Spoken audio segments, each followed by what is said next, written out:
Hello, everyone. I'm Jim Garrison. I want to welcome you to this session of Humanity Rising as we convene day 2 of a 5-day program on strategies of resistance to Donald Trump. I want to begin our program today by referring to his inaugural address delivered in the Capitol Rotunda yesterday on January 20th.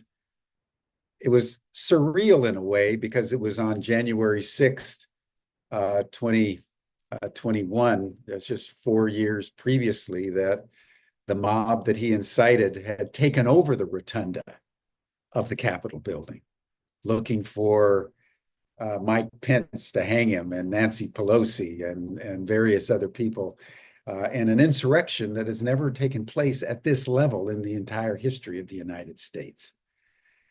And in his first executive action, as he arrived at the White House as the new president, he pardoned 1,600 of the mob that desecrated the Capitol Rotunda, including with feces, on January 6th of 2021. What I want to focus in on is what is emerging as Trump's worldview, because he referenced William McKinley as somehow a model that he intends to follow. So I thought it would be worth us contemplating who William McKinley was and how this fits into our world now in 2025. William McKinley was the 25th president of the United States. It took office in January 20th, 1897. Won the election of 1900. And then as he began his second tenure in office in 1901, he was assassinated by an anarchist on a visit to New York State. What William McKinley was known for at the time, and has been noted in the annals of history, as an arch imperialist, as America, under the guidance of the robber barons, watching European powers consolidate colonial control over the most of the global South and the rest of the world during this age of imperialism.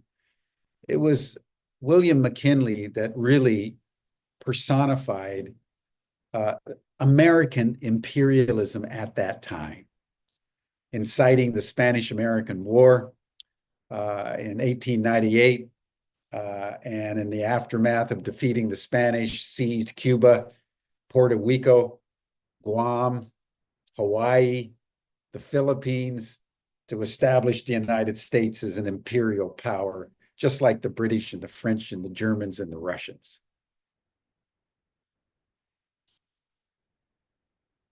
William McKinley also was big on tariffs. And he believed that he was going to make America great again, to have all kinds of tariffs against other countries to protect American manufacturing and trade.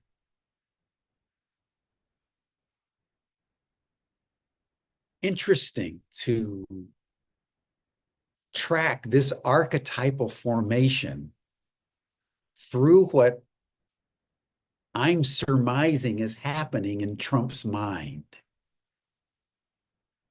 So this is a speculation on my part. The disaster of the Biden presidency was that Joe Biden will go down in history, in my view, as the last president that clung on to this delusion started in 1991 by the neocons, that the United States was now, after the collapse of the Soviet Union, the unipolar power without any rivals. And as Paul Wolfowitz put it in his defense guidance document that was released in the spring of 1992, to guide the United States till 2030, the United States should establish full spectrum dominance over the planet.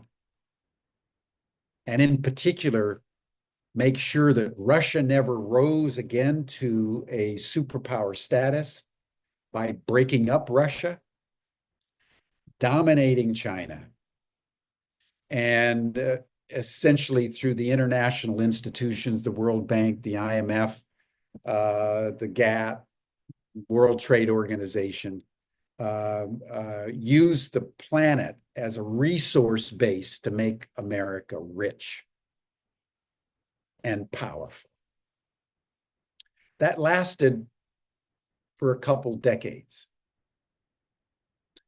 But inevitably, Russia rebuilt and has now defeated the United States and Ukraine decisively. China relentlessly built its economic machine and superpower status to being, by some measurements, the largest economy in the world. Russia and China built the BRICS, this coalition of Brazil, Russia, India, China, South Africa, to now 100 countries around the world want to join this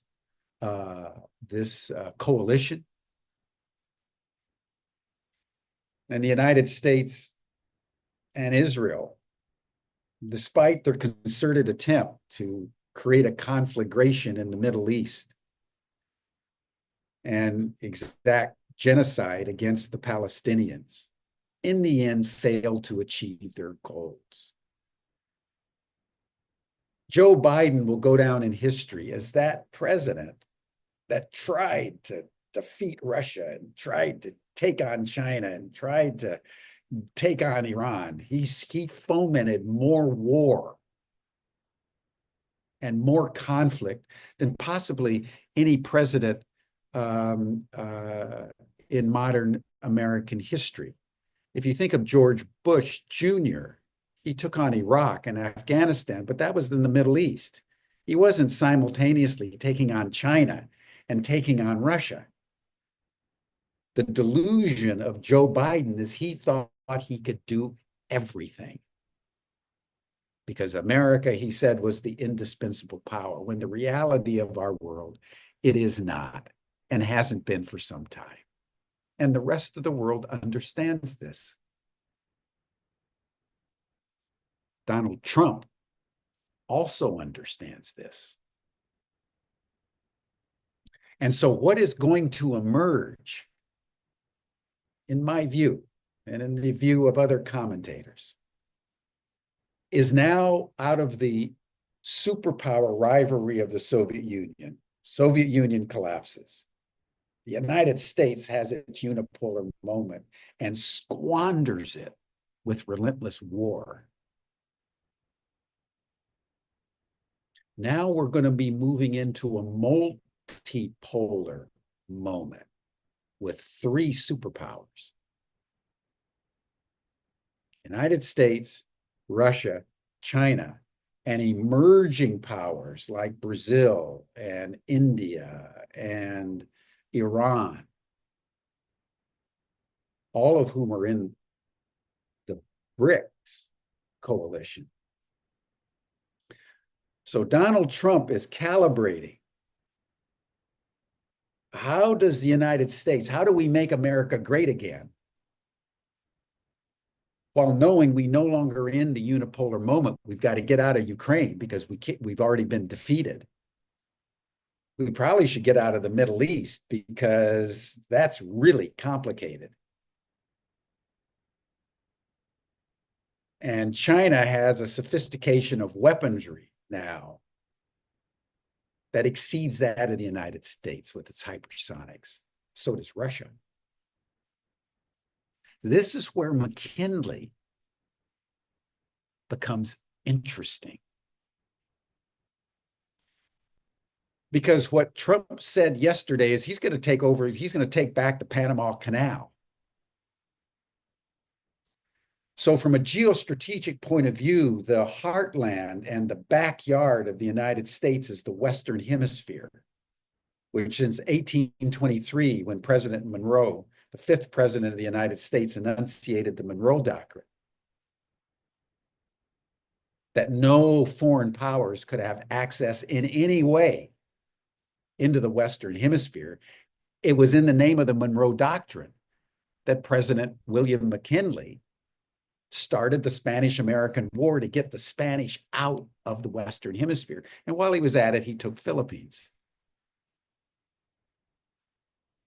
Why not?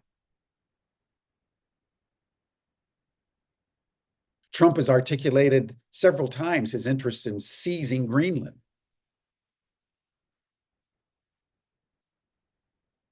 So we're going to be watching, everyone,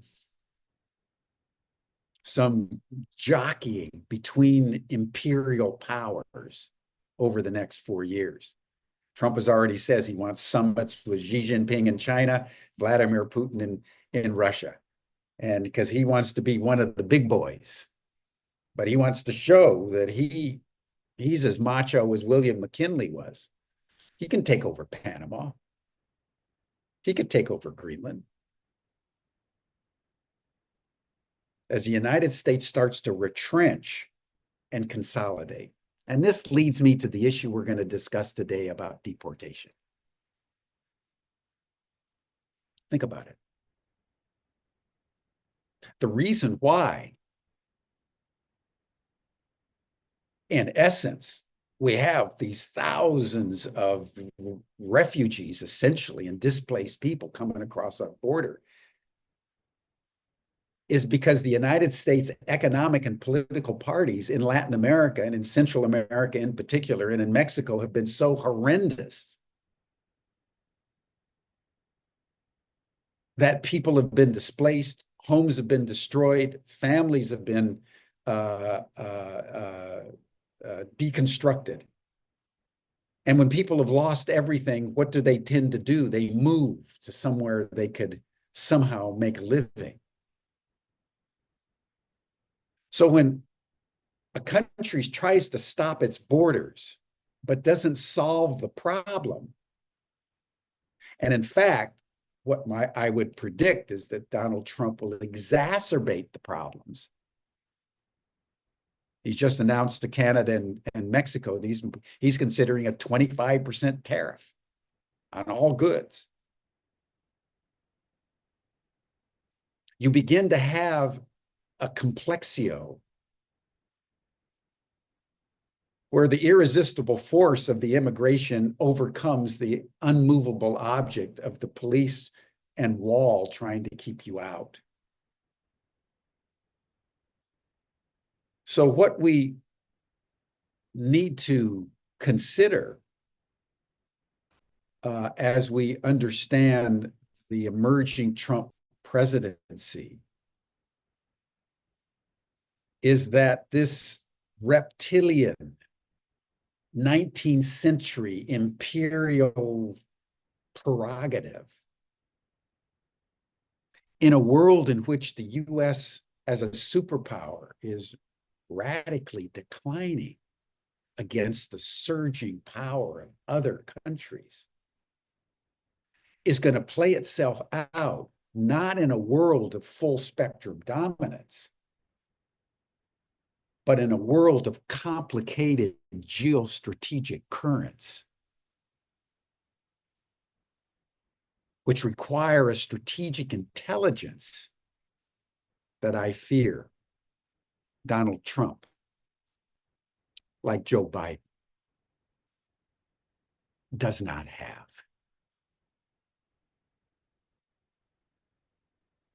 And therefore, turbulence will ensue.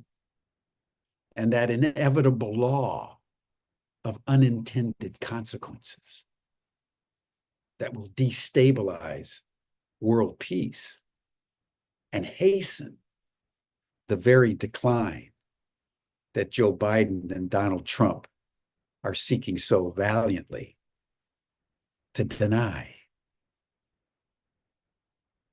and yet are taking actions that in every way fulfill what they most fear. So thank you, everyone, for joining us here on Humanity Rising. It's always a pleasure being with you. And now I turn the program over to my good friend and colleague, Tom Eddington. Thank you, Tom. Yeah, good morning, Jim, and thank you for your opening comments. I'll just share a couple of comments before we bring our panelist in today. Zanny Minton-Beddos, the editor-in-chief of The Economist, just following up on your comments, Jim, stated this week that Trump will upend 80 years of American foreign policy. She goes on to say that when the use of power is untethered from values, the result is chaos on a global scale, and that the Trump doctrine is based on the belief that American strength, wielded in unorthodox and opportunistic ways, is the key to peace and prosperity. She says that this approach simultaneously is swaggering and unpredictable, it's transactional, and it's norm busting. We certainly saw it yesterday with the all of the executive orders that President Trump signed into law that, as Trump had promised, that the administration was vowing to unleash shock and awe in the first days of his presidency. And one of the former U.S., now retired U.S. Army lieutenants, General Mark Hertling, he was the former commanding general of the U.S. Army in Europe and the 7th Army, explained that the concept of shock and awe calls for gaining an advantage over an enemy with overwhelming firepower, followed by brilliant execution. The plan anticipates paralyzing the enemy with such overwhelming force that resistance is futile. Now, Hertling is unimpressed with the plan that the Trump administration has called for shock and awe, saying that to effectively do it requires that you can be all-knowing, all-powerful, and perfect in your execution and immune to surprise. So he believes that the shock and awe campaign will be unsuccessful. And that's part of the reason why we're doing this program this week. Is it's an opportunity to help us as American citizens to make sure that we have the future that we want, and that we have an understanding of what's going on in the world. And the World Economic Forum recently identified disinformation as the greatest global threat, and that actions taken by Mark Zuckerberg, for instance, at Facebook,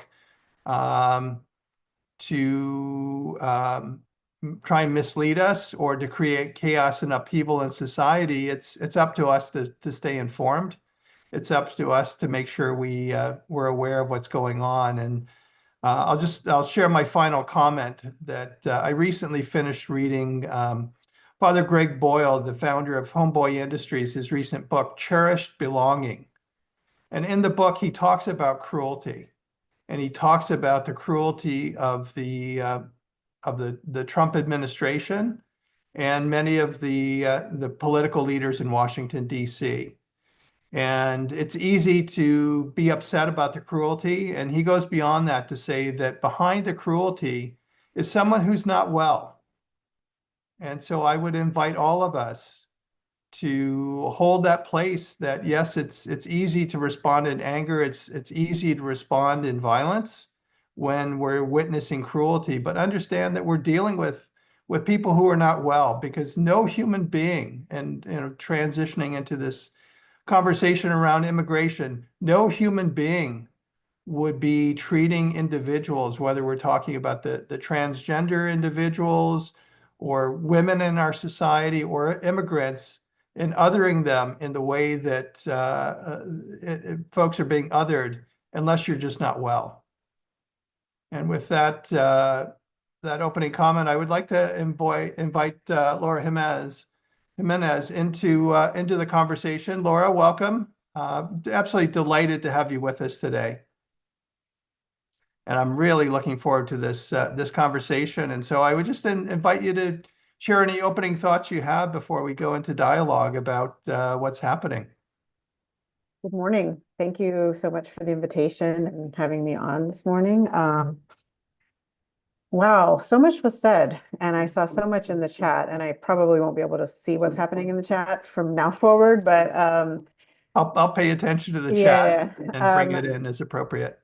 So I am the executive director at California Latinas for Reproductive Justice. I have been in the reproductive justice movement for almost 31 years this year. And so, I know folks might be asking themselves, why is she on here to talk about immigration? So I think I'm going to try to give you the very shortest description I can of what reproductive justice is. Hopefully I can do like a 5-minute quickie about this.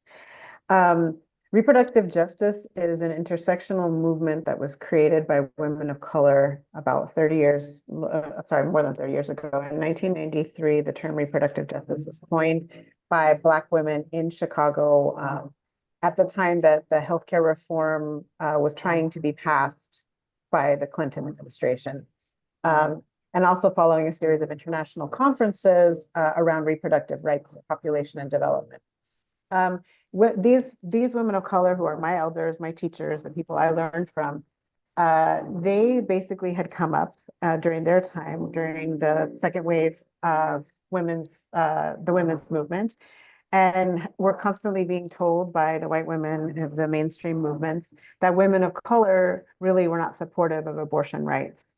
And so the women that I learned from, again, said, no, we kept telling them we are, but we cannot talk about just abortion without talking about poverty or immigration, incarceration, environmental contamination, and the list could go on, right?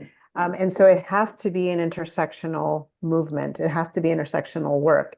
And so after trying to work things out within that sort of mainstream context moved on to creating something that makes sense for them, made sense for them to be able to address all of those things that our communities were experiencing. And I think, I'm sure people have heard about intersectionality, but again, that would be like, as myself, who I am, my identity is I'm a Latina, I'm a person who identifies as a woman. I'm a mother, I'm the wife of an immigrant, I am, middle class or whatever. Those are my identities. And what it is that I don't experience one of those things at a time. I experience them all together. There's not really a way to experience that one at a time. So in talking about, we can't talk about abortion without talking about poverty. It means because even now in the great state of California that I'm from, that proclaims to be a safe haven for abortion, and it is relatively, if we don't look at what it means to be poor in California needing an abortion and all the barriers that still stand, if we don't try to address those, having a law that says it's legal does not actually help everyone. If I live in the Central Valley of California, and I know most of you probably know Bakersfield, Fresno, but the smaller towns, Moderator and these Winchester and these smaller towns, right? You're not getting an abortion there is much more difficult. You have to leave work. You have to probably go to LA or the Bay Area, or maybe Fresno or Bakersfield. You got to get childcare. You maybe aren't getting paid for leaving work. You may have to get lodging. You may need to get food, your transportation to the area. So on and on and on. So the cost of an abortion, if you have insurance, right, which is still not a given for everybody, if you have insurance, it's expanded. It increases.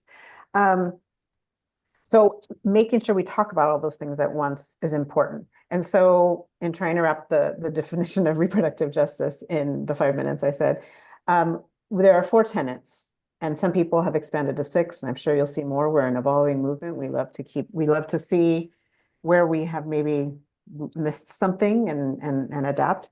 So the 4 tenets are these: the right not to have children if you do not choose to have any at whatever given time or ever. And I say this one first, and it sounds funny because it goes the right to not have children, the right to have children, because that's when you say reproductive justice, people usually stop at reproductive and go, oh yeah, she means abortion or contraception.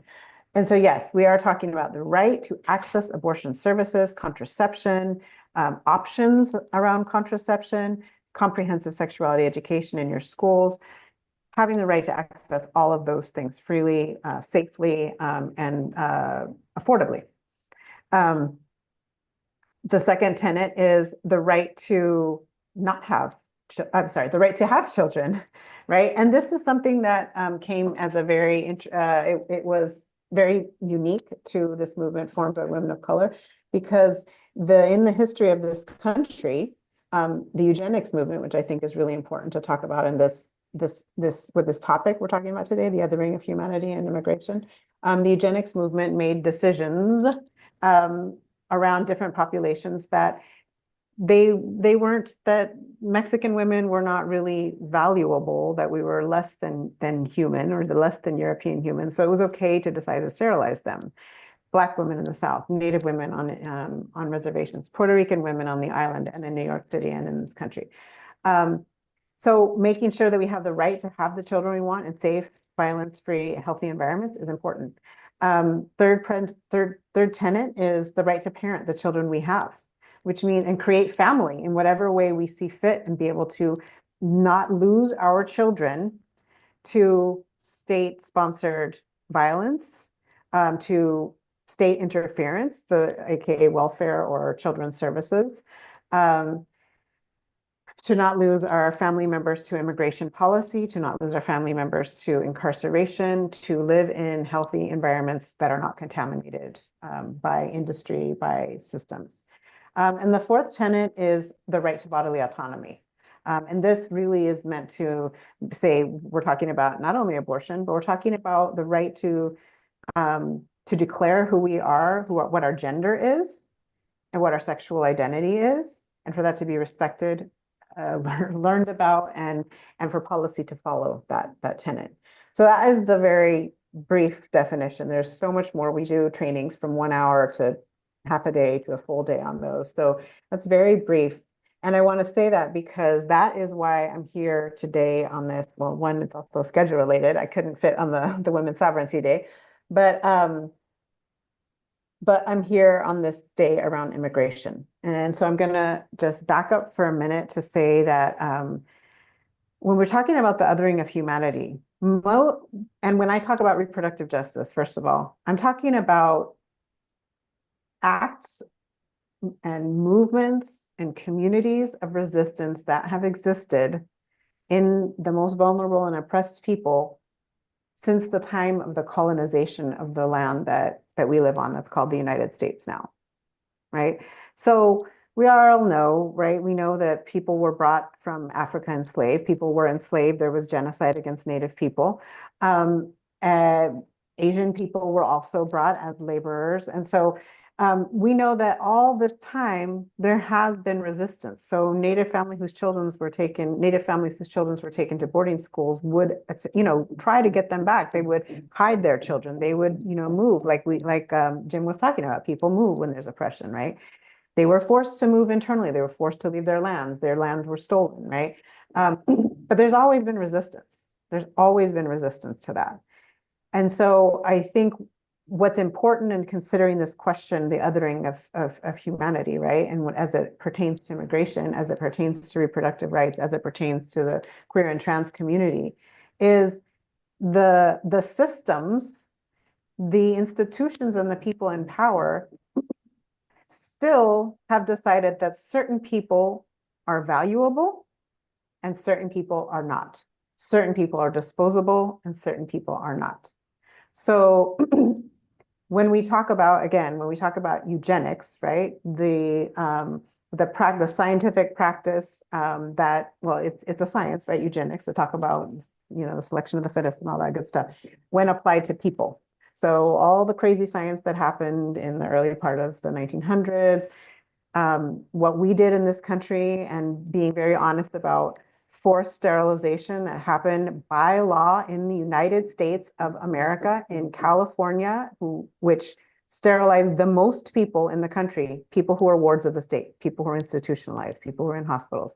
They were able to determine that they would sterilize people. Nazis then learned from the practices that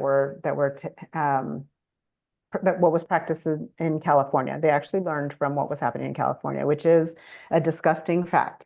So I think, but it's important to say it's not only the pieces around sterilization. It's not only the pieces around sterilization, the ways that people have been sterilized. It's also this immigration policy that's happening right now. When you cut off the ability of refugees and asylum seekers to seek asylum, to get help somewhere else, it's the same thing. You're othering these people as humans. When you decide that you will separate infants, children from their parents at our border, when you imprison them, that is because there is an ideology that says these people are not human. And the reproductive justice movement also utilizes the human rights framework. So it's important in, in the US, we don't really learn as much about human rights as we do in other countries. And in doing a training recently, much of the globe hasn't even ratified a lot of the treaties that are out there. So, the treaties around the young child or women and gender and things, not ratified anyway. So, but it is an ideal that we need to strive for. And I think to close just for us now, before you ask me a question, in looking at some of the things that were said in the chat, what I will say is that as a Latina, as a woman of color, I am not at all confused by the government that we have now, including the Supreme Court, including the brown people that are there. The systems that exist in this country were not meant to bring any justice to me, my ancestors, or my descendants. So I'm not confused by this. I'm sure I was hoping, like the rest of you, that Biden was going to do something, but it was under Biden's watch that there was, razor wire in the Rio Grande, right? Killing children in the river, dividing Texas and Mexico. It is, under Biden that, they continue working on this wall. It is under Biden that we continue to see genocide in Palestine. So this system is not for me. And so I think as we look at it, we can throw blame on them. And at the same time, we also have to look at 50 whatever percent of voters voted for Trump. White people voted for Trump. Some folks of color voted for Trump. So as we look at that, we have to not only say, like, what is it about, the way we think as people in the United States, as American, that allowed this many voters to take this on? And it has to do with that othering of humanity. It has to do with the constant saying that immigrants are invading the country, they're violent, they're come from shithole countries, all of that. That has to not be okay. And it also has to do with our willingness to accept the status quo, our willingness to just accept this. South Korea had the dude that, declared martial law, and they kicked his ass out in 11 days. We don't do national strikes here in the US. That's what you see in other countries, and that's how shit gets done. You also see coups and all that stuff, but so sometimes it works, sometimes it doesn't, but we have to not accept this. And we have to be willing to put our own selves on the line. National strikes are coming, I hope so. So I will stop and I will see, Tom, if there's something you want me to elaborate on or question. Yeah, thank you, Laura. I so appreciate the all that you brought in your opening comments, and I want to dive in. And so I'll start with a couple of comments you made about the system. So we had approximately 90 million Americans who didn't vote in the election. 77 million voted for Trump, 75 million voted for Harris. So we've got more than enough Americans who are not happy with the current situation. And systems change when people change them. And so I'd love to start there talking about the systems And you talked about protests, you talked about coups. What are your thoughts on how do we change the systems? And more importantly, how do we get people to recognize the systems need to change and that it's up to us to change them? Wow, I don't think I have all that answer. I think that something, I can't remember if it was Jim or you that said it earlier. I think disinformation is a humongous problem right now. I think that, looking at Florida, Texas, this assault on DEI, assault on actual history and facts is hugely problematic because people are responding to that. People are responding to this idea that somehow people of color are taking something from other people and from white folks, from Americans, from whatever, right? Because it's not just white folks that believe this. Trust me that folks in the Latino community, there's racism against Black folks, racism against Indigenous folks. So I think that, disinformation is a huge problem.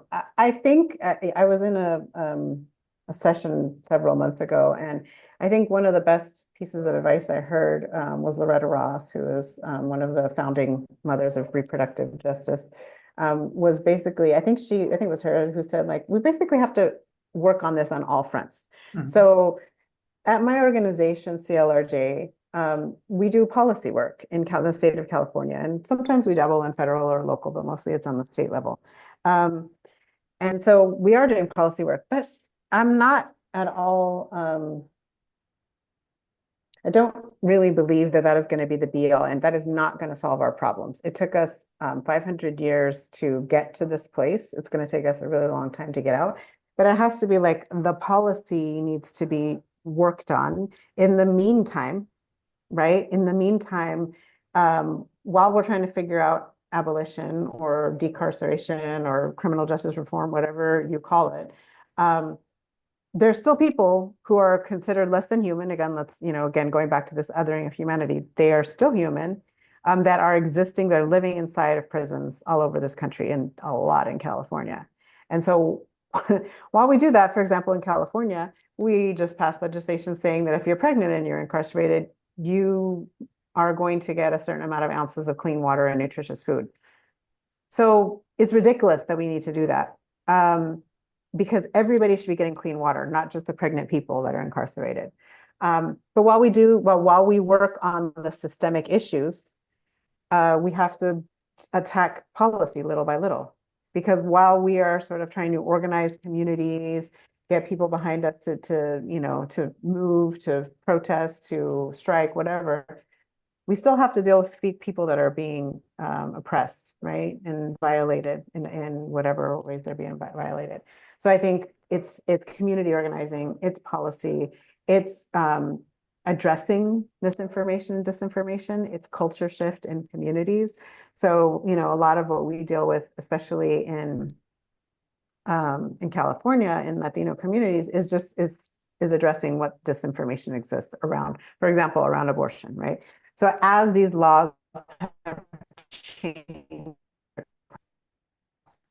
country, as these laws have changed the country in an effective way, people are confused by what is access to. So making sure that people understand what it actually means. Also, there's the whole disinformation that happens with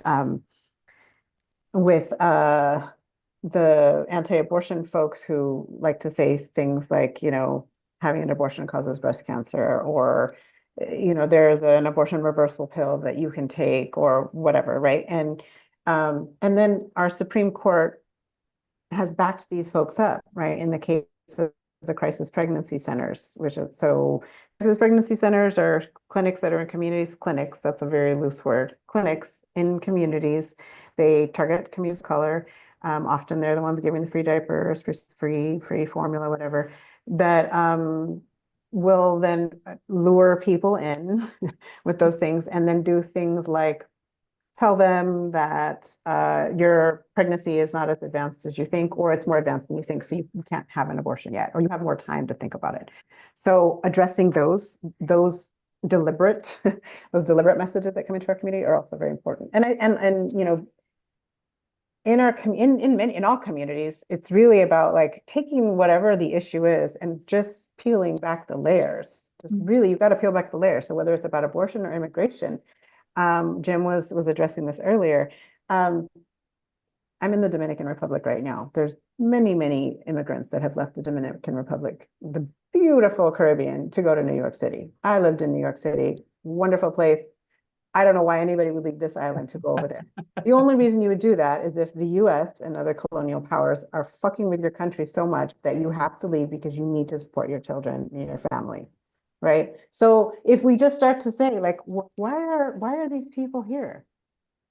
They're here because the US and other colonial powers have made it unlivable where they are. And then we also at the same time dangle wages that are higher than in home country, but much lower than in the US for people who are US citizens. And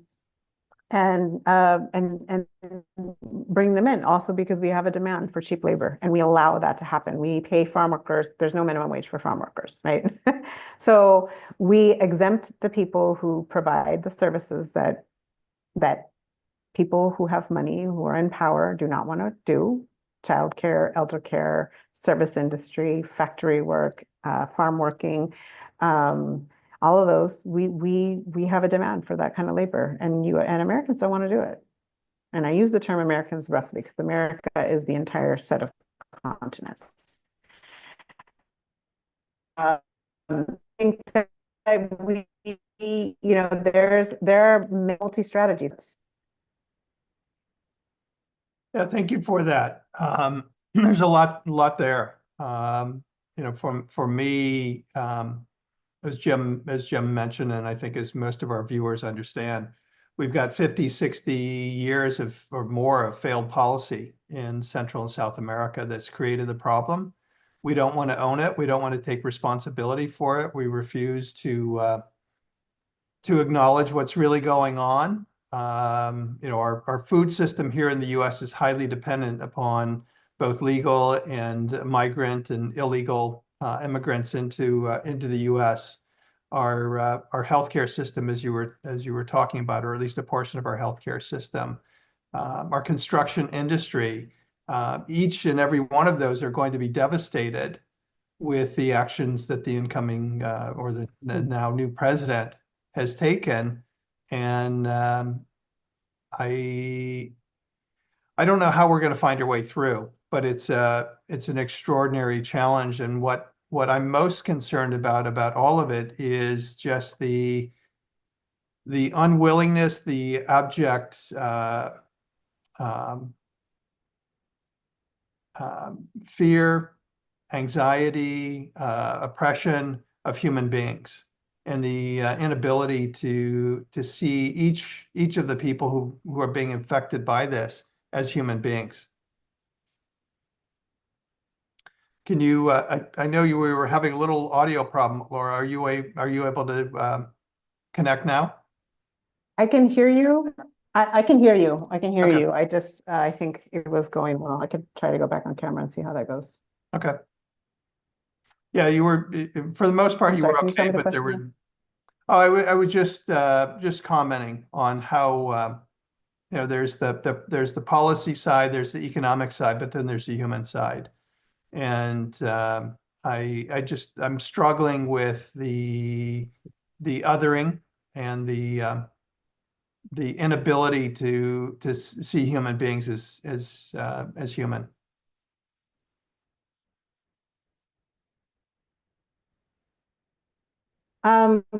You may want to turn your audio off. Hear Your me? screen is currently or your video off. Your screen's currently frozen.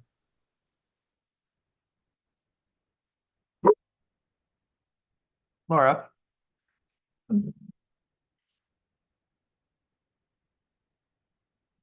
Laura, do you want to turn your video off and see if the audio is able to connect?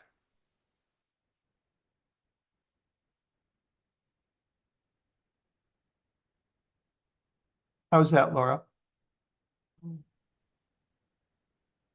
Can you hear me? Yeah, I can now. Okay, it just kicked me off and I got back on. So Okay. let's see how this goes. You know, I think greed is the problem. Greed,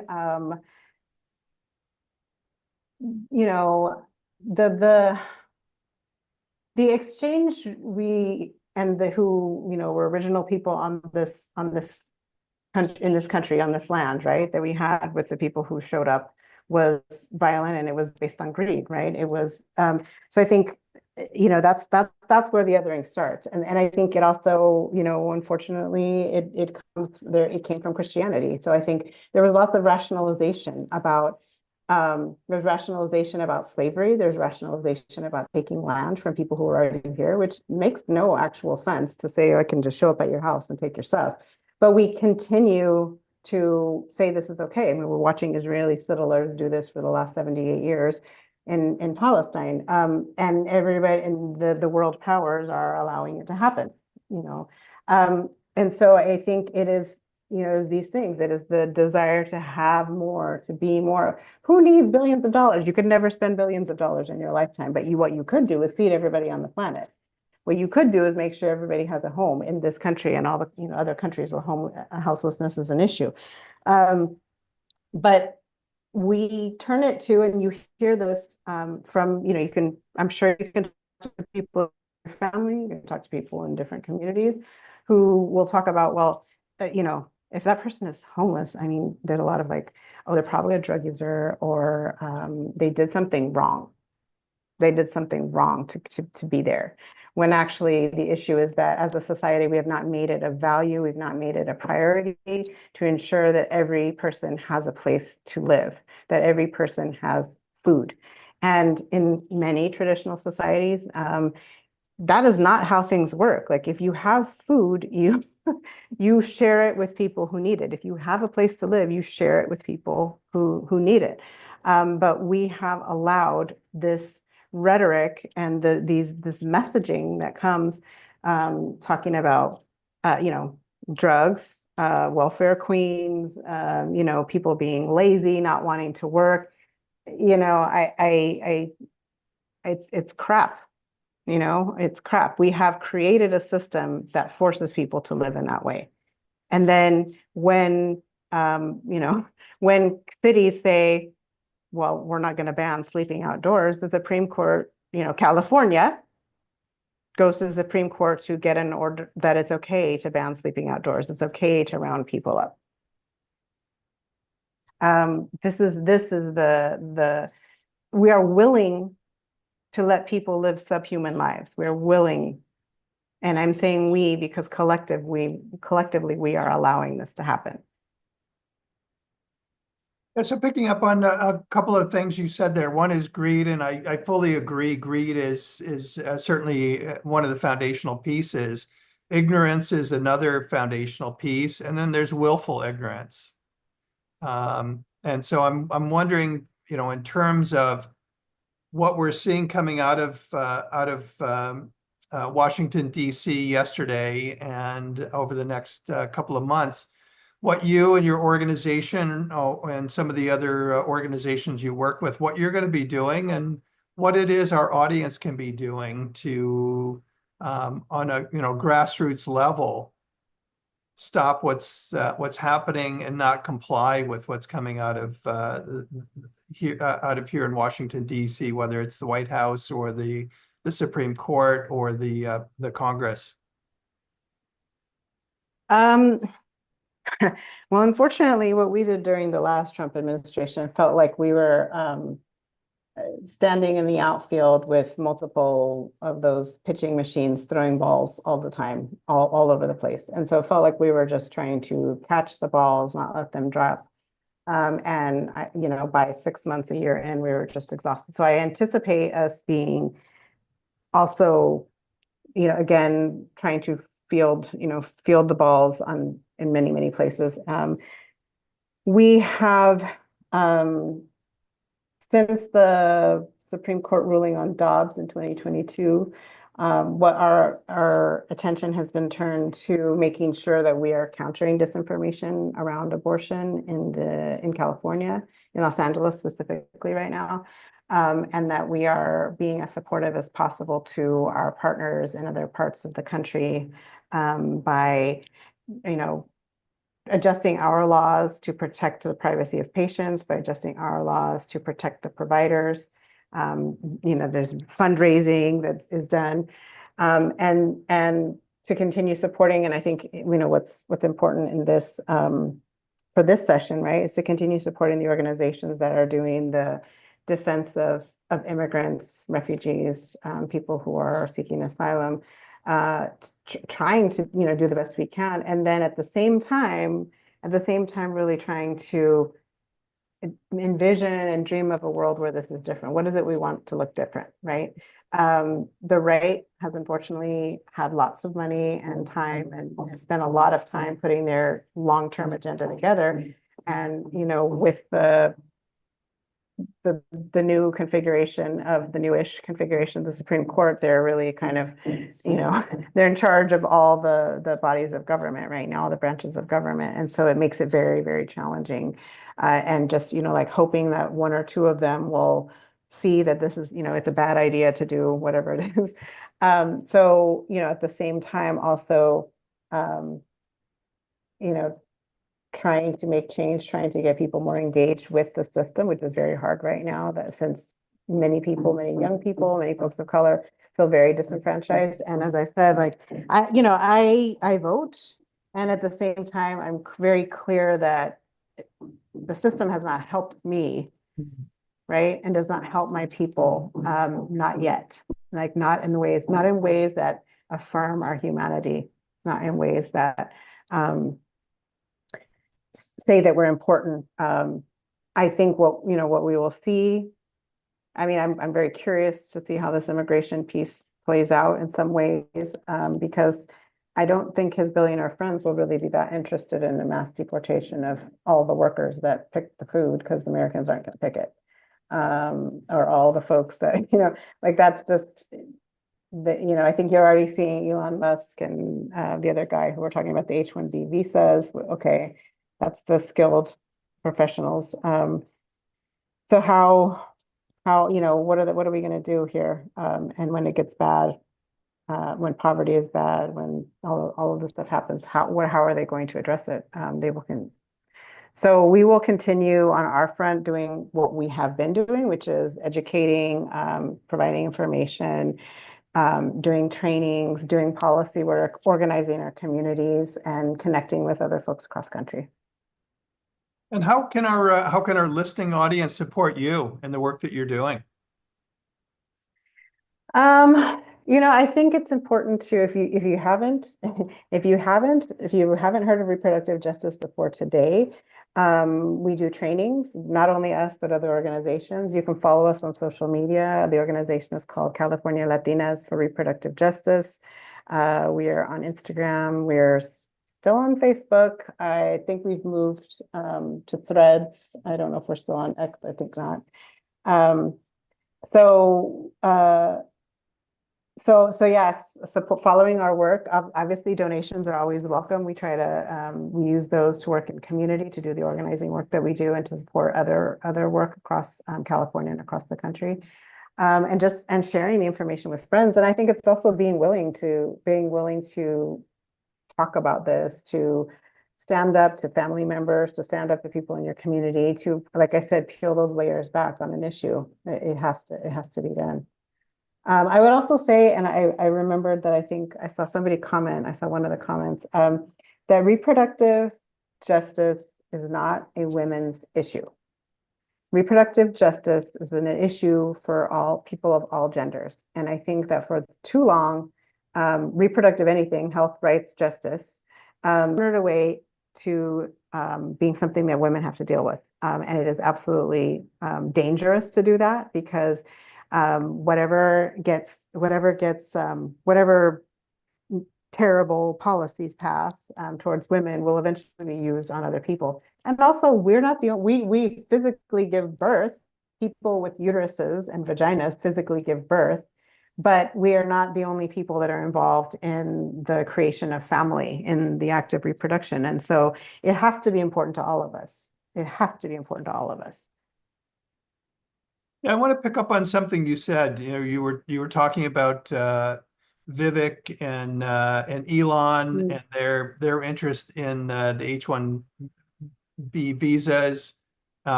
Trump put together a big tent coalition to get elected, and they have competing interests, and they have very different agendas. And so going back to the comment I made before about the observation of shock and awe, and the importance for a shock and awe campaign to work is execution. And we're already witnessing that those competing interests having different agendas are going to result in the inability to execute on some of the policies and some of the things that the president has said he wants to do, which creates the opening and the opportunity for resistance. And so don't know if there's anything for you with regard to resistance, or where are the openings for us where there's different groups represented under the Trump tent that could be carved off because they don't agree with some of the other people in the tent. Wow. Trump tent. My first reaction is I don't want to have anything to do with any of those people. Second reaction is every once in a while, things are so extreme that you can kind of like come back around the other direction, and people agree with you. So, for example, trying to think about we work with young parents, teen parents, and our initiative is called Justice for Young Families. And our work is based on the idea that young people deserve to make decisions about their reproductive and sexual health. And they deserve to be respected and supported for the decisions that they make. So if they choose to become parents before they're 18, before they're considered adults, if we actually support them, that would work better than actually the punitive way that we usually as a society, as a systems address them. We have had some luck in some places in California, sometimes in California, when we were doing policy work around policies that would support young parents, for example, to be able to express milk, store it in school. Because when you come back around to some of the folks that are like anti-abortion and you say, but the babies, the babies need this, the young people need the support, they will support you. So I think sometimes it's important to look at where there is something that intersects in a very strange way that you wouldn't necessarily want it. You wouldn't want to intersect with those people. I saw those people in there. And it's all not just Republicans, like Democrat, we're all like, lots of people are like, oh, teens shouldn't be getting pregnant. Well, teens shouldn't be getting pregnant if they don't want to, and if they have the education and the information and the access to contraception and abortion, blah blah blah. But every once in a while we do intersect, and so I think it's looking at those strategic positions where people can be convinced, or they can see, oh yeah, you're talking about something I care about, and they are willing to look aside of something else that you do, whether you're advocating for abortion rights, they might be willing to support you on something else. So sometimes there's weird, strange bedfellows. Sometimes there's weird allies that we have. We don't expect them to be the allies, and that's all I can say about anybody under Trump's tent. Other than that, just more integrity. There just has to be more integrity at all levels. It's not our government is losing it, but also like more integrity in our families and our communities to say, this is wrong. Like, this is wrong. Yeah, I'd like to pick up on your reaction to my question, because I find that it's it's been challenging for me. It was certainly challenging in the first Trump administration. I was outraged. I was angry, and I was eventually able to get to a place during the first administration of compassion for him, and realizing that he must have had just an absolutely horrendous childhood to show up in the world that in the way that he does as an adult. And I'm finding myself in that place now, and going back to the reference to Father Boyle and his book Cherished Belonging.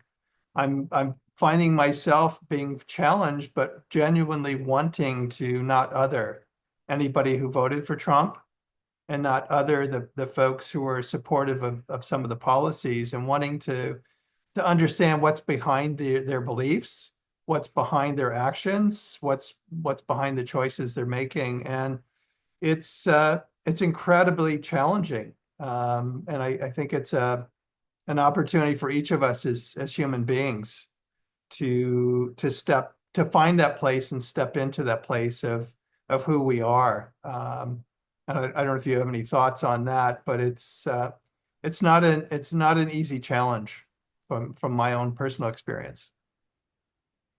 I think that I do agree with you. I do think that there, to some degree, there are people who harm other people because they have been harmed. And I mean, I am a person who is deeply empathetic and, really tries to look at when somebody is harming somebody else. And also, I think there is a need for accountability. And just because someone has been harmed doesn't mean they have the right to harm other people. And so there needs to be a collective response. I don't know if that he will ever get what he needs to heal from what he experienced. And I don't know who can give it to him. So somebody needs to be responsible for, or we all need to be responsible for saying, you can't do that. You cannot talk to people that, you cannot treat people that way. How is it that we are all, okay with, we're all okay with it to some degree until it runs into our family, Right. or affects us. So we have to learn not to be okay. We have to call it out, or call it in, call it out, call it in. Loretta Ross has been sort of talking about this calling in piece, which is like talking to people. And I agree with you. I don't know if I believe that all the voters that back Trump are like people who are deeply hurt by something. I do think there's manipulation by the media, by, the messaging machines. And so I think having those conversations and saying, like, do you actually believe that some people deserve less than food, water, shelter, and a way to support themselves? Is that really what you're telling me you believe? Like, it is, again, like, I mean, I would say it's that calling in, it's that peeling off the layers and saying, what are your actual values here? You're okay with people living on the street. You're okay with violence being done to children. You're okay with, whatever the things are. But I think, again, folks need to be asked the questions and made to think about it. Like, I understand that most religions, have love at the center of, their practice. And at the same time, some of them are, okay with acts of violence.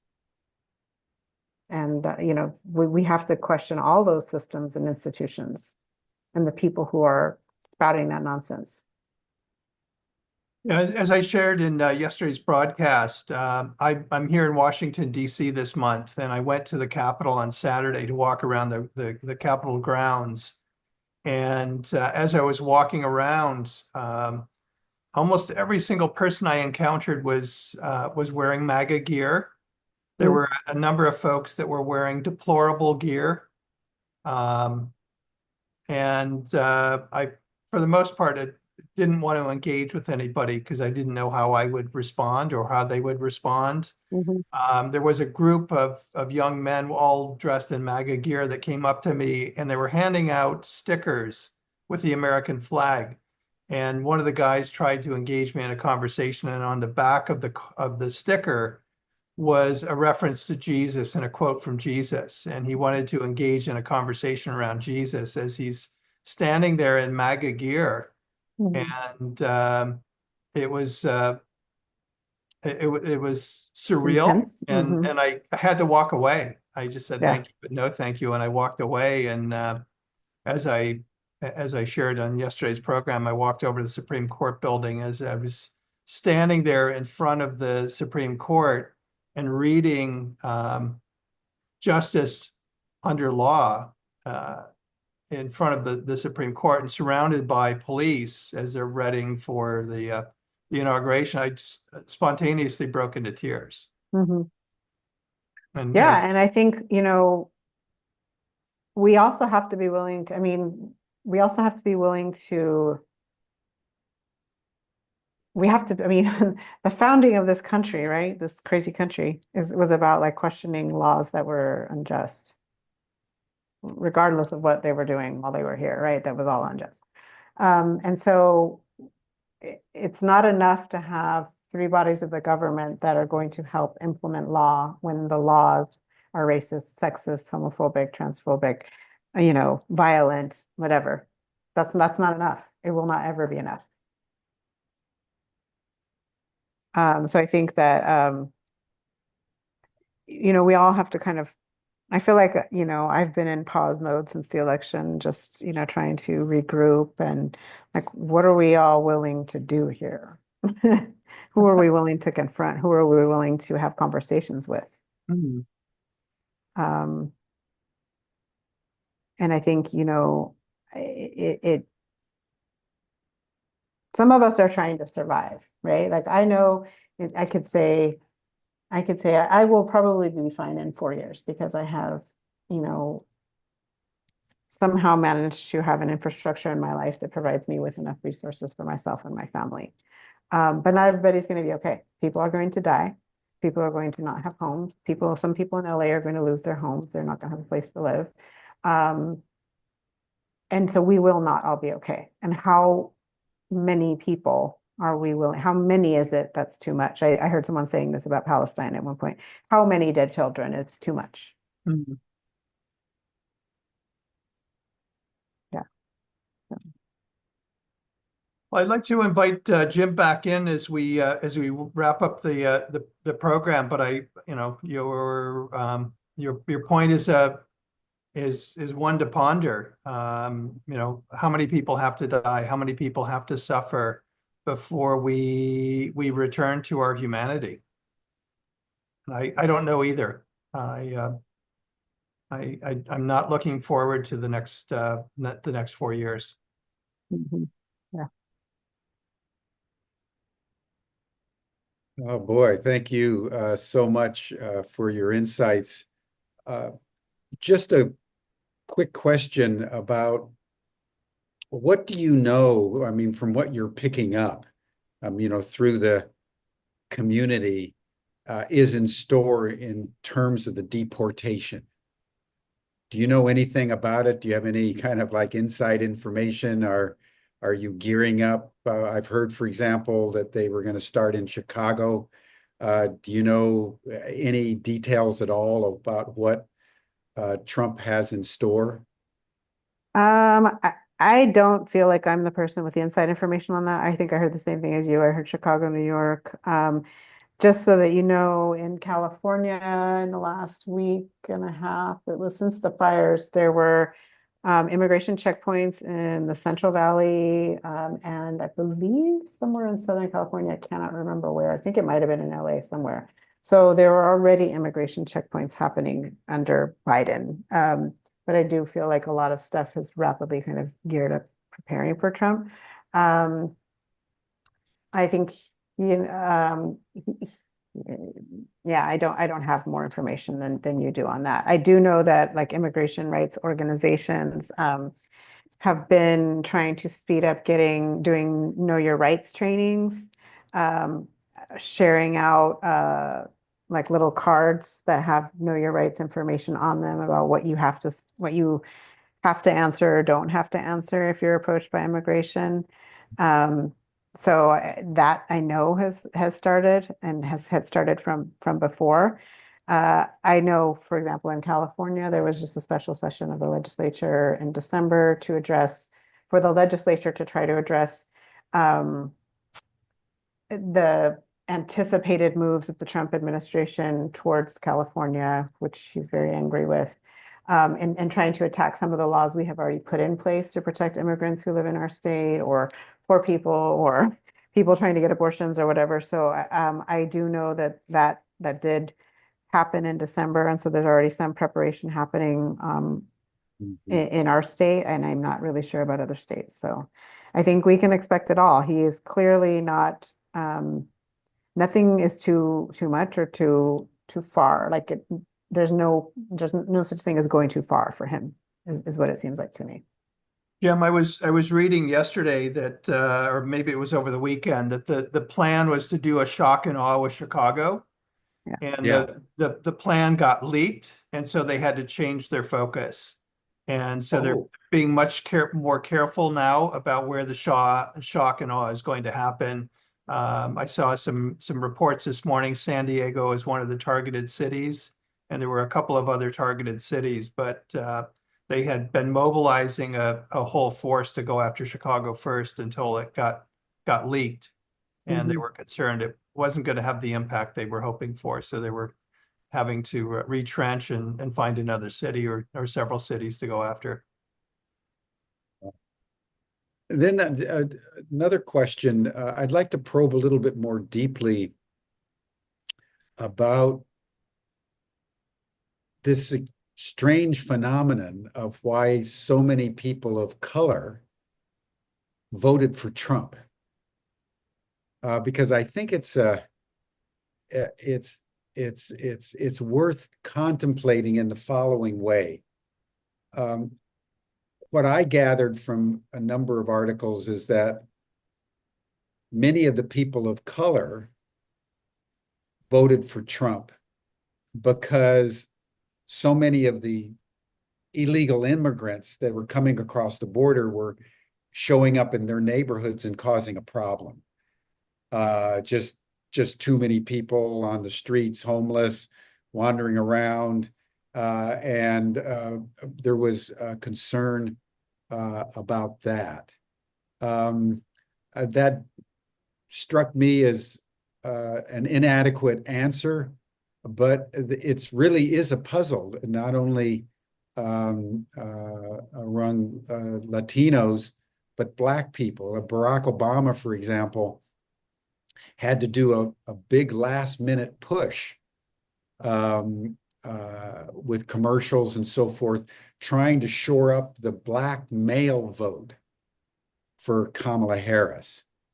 And so I think we need to look at it, because what it means is that the Trump message not only has a significant receptivity in the prevailing white culture, but apparently a growing a percentage in the people of color. How do you understand this as a phenomenon? I think first thing I would say is that we didn't vote for him like y'all did. So I want to be real clear about that. We did have definitely some increases that are disturbing. And what I would say is that a lot of that, I mean, it is disinformation. I think there's a lot of social media that comes through, what I hear in our communities that comes through WhatsApp or comes through YouTube. There's that targeting of people. I think combining that with people's misunderstanding of or very little understanding, I would say, like in general in America, about what the economy is. I think people got really ramped up about the economy because eggs cost more or whatever, right? Which is a concern. I'm not saying it's not a concern. Obviously, it is if you're trying to feed your family. But I think there was an inability to really understand how the economy was moving. I don't even have all of the understanding, to be honest with you. But I think like all of the elements that come in at play, how COVID affected that, how we were still kind of through most of the Biden time dealing with the Trump economy, right?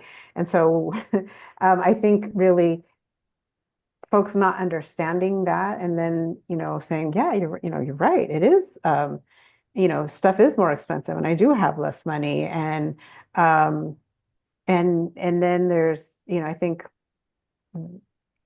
I don't know about, I think people believe a lot of things that aren't necessarily true. I don't think that, I would say my knowledge of immigrant communities, of undocumented folks, is that you don't come here to walk around on the street. Like you come here and you are staying with somebody. You might be 12 people in a 1-bedroom apartment. You're not roaming around on the street. Very good point. Yeah. So I think like that if folks are believing that, they're not really looking at what actually is happening around them. Now, you may see undocumented people, immigrants, Latino men, let's call them who they are. They're Latino men sitting at Home Depot or wherever, because they are looking to work. They sit outside and they're waiting for work, day laborers, whether it's Home Depot or wherever, right? But just loitering, quote unquote loitering, not so much, right? Yeah, Immigrants come here to work and they don't come without like somebody to receive them. Usually, the great majority of the time, they're not coming without being received by somebody. So I think that piece is, so, it's again, it sort of speaks to the need to interrogate the information we're given. Because I think, Trump often just stands on the stage and says things, as as witnessed by the whole situation with the immigrants eating the pets. Yeah. What? So, and then even when people are confronted with the truth, the Vance and Trump double down on it and other people hang on to that. And it's like, yeah, no, they're not eating pets. But they're willing to believe it. People are willing to believe that. And again, I mean, I think like the title of this episode today is great. The othering of humanity. I mean, that's exactly what it is. We, and even listening, I think somebody said those people in her, even like as we talk, like if I'm saying those people, it's those people that are doing this, right? So, I mean, for good, for bad, I'm distancing myself from them because I don't like what they're doing, right? But it could be that you're distancing yourself from them because you want what they have. And you don't want to have to consider them as fellow humans. Well, I wanted to probe it, Laura, because in Israel, for example, the most militant demographic, or in Israel, there's so much extremism, not to say the most is probably a misnomer, but among the more extreme elements supporting the genocide against the Palestinians are Arabs, Arab Jews,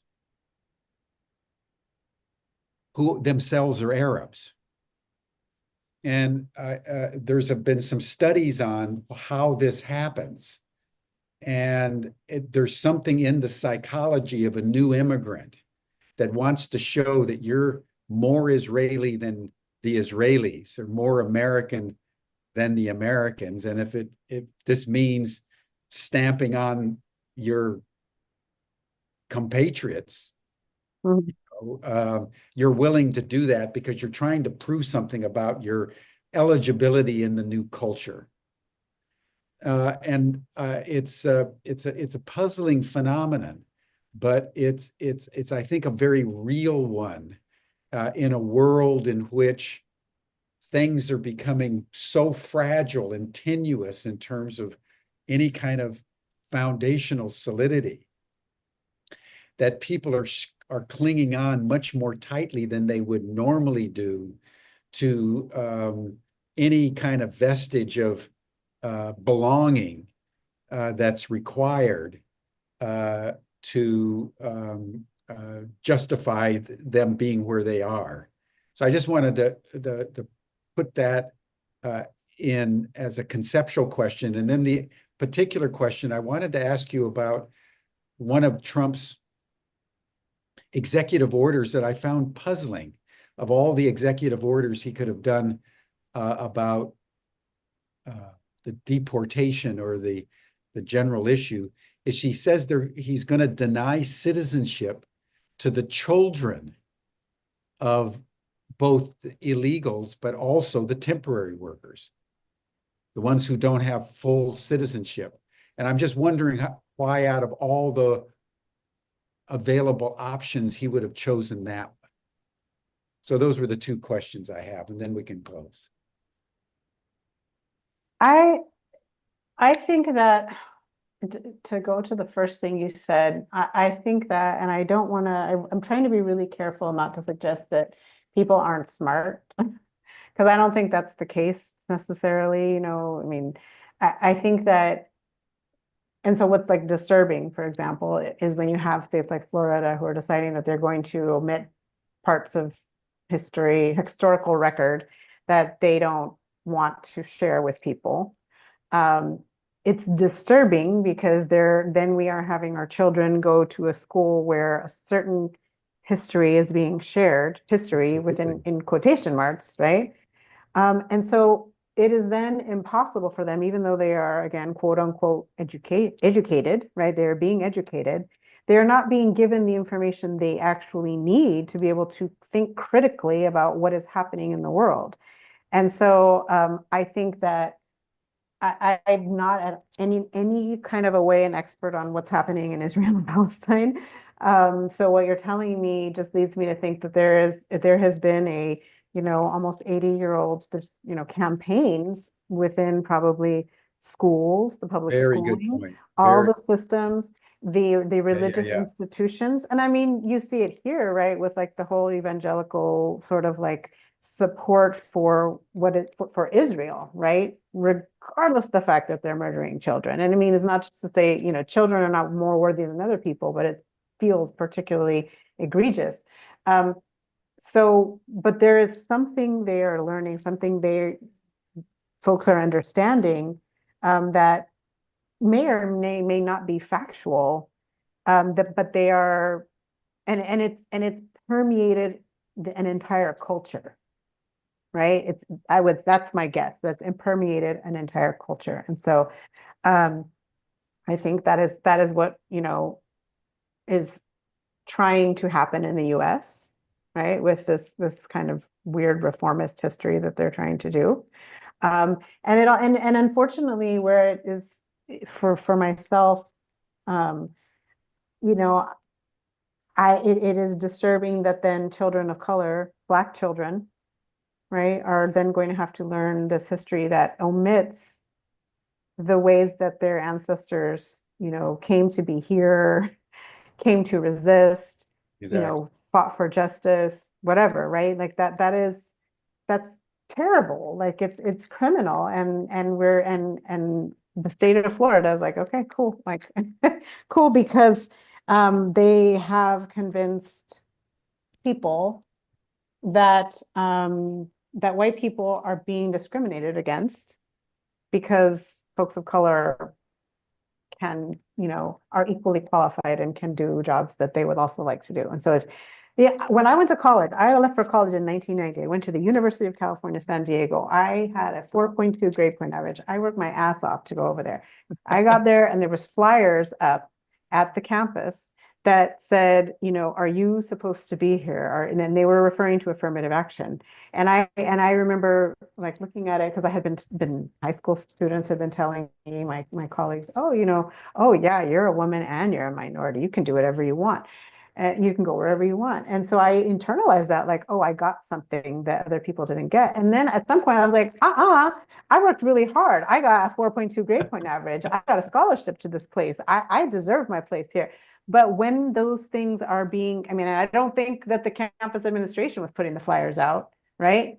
That was other students, right? That was other students that, you know, that had decided that this was the hill they're willing to die on. So when you do that, then people then, you know, question Exactly. you question your own like existence, right? And so that's what we're walking into right now.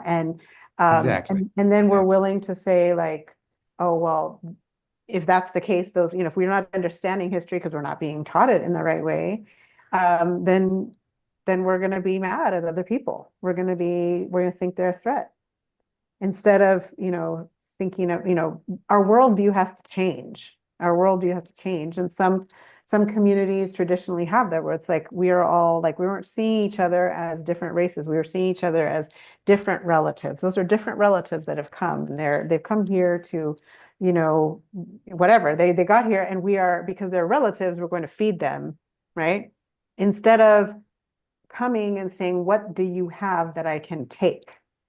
But unfortunately, I would also say that that is something we have gotten into as a society as well. Like, you know, our kids want to have the expensive brand, and they want to, you know, be able to do X, Y, and Z, right? And so we have to be very careful also about what we're telling them is valuable, right? Because the only way to get those things is to have a lot of money. Exactly. And how do you get a lot of money? Yeah. Right? Is it at the, I mean, for middle class people, we're not going to get over on anybody, but we are idolizing, we're like looking at these billionaires and saying, oh my God, I can't believe that. How much money they have. Well, that's criminal. Thank you. Thank you. That was very insightful. Thank you very much. Tom, do you want to tee us up for tomorrow, and then we'll bring the session to a close? Yeah, I'll first just a huge thank you to you, Laura, for joining us today, and thank you for all the work you're doing and your organization. It's important, and you know, the challenges are only going to be harder, and you know, all just huge appreciation for you and your organization and the work you're doing, and the other organizations that are part of your work. So big thank you for being with us today.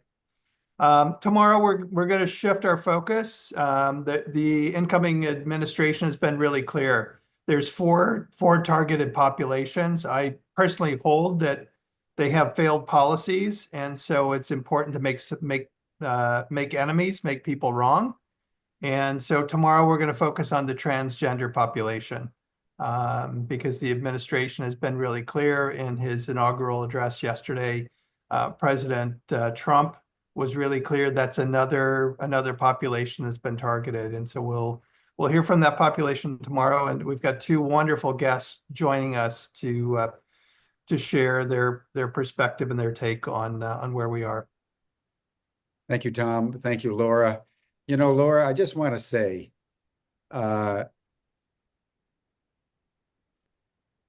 it's very empowering to me today as we think of strategies of resistance to bear witness to the force of your personality and the clarity with which you understand what needs to be done.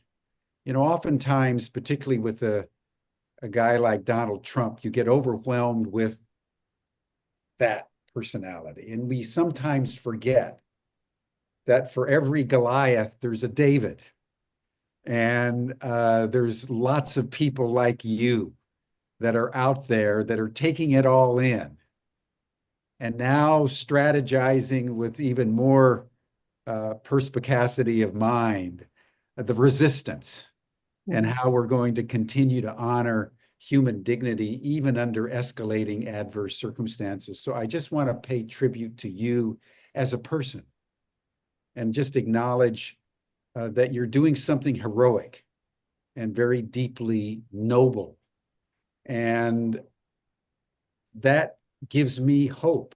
That gives me faith that in the end, you know, the arc of life bends toward justice because people like you help make it so. So thank you. Thank you Thank very you, Jim. That's such a lovely compliment. I really appreciate that. And I think I would just add to what you're saying. I mean, one of the I started by saying like the system really was not made for anybody, you know, in my community. And also what I will say in a way of like looking hopefully forward is that my ancestors were not supposed to survive. And I'm living evidence that they survived and Exactly. were in resistance. And so as hard as it will be for me and my children and other kids of color and folks who are living on the margins of society, we are the proof that we Yes. can make it. And Yes. so we have to be Yes. bolstered by that a bit. Thank you so much for having me. All strength to you. All strength. Thank you. That'll do it for us for today, everyone. You're welcome to join Laura and Tom in the after chat. You'll see the link in the chat box, and you receive the link in your Zoom reminder for today. And then tomorrow we'll move to another front line of resistance against the Trump administration. Thank you so much, everyone. Bye for now. See you tomorrow. Thank you all.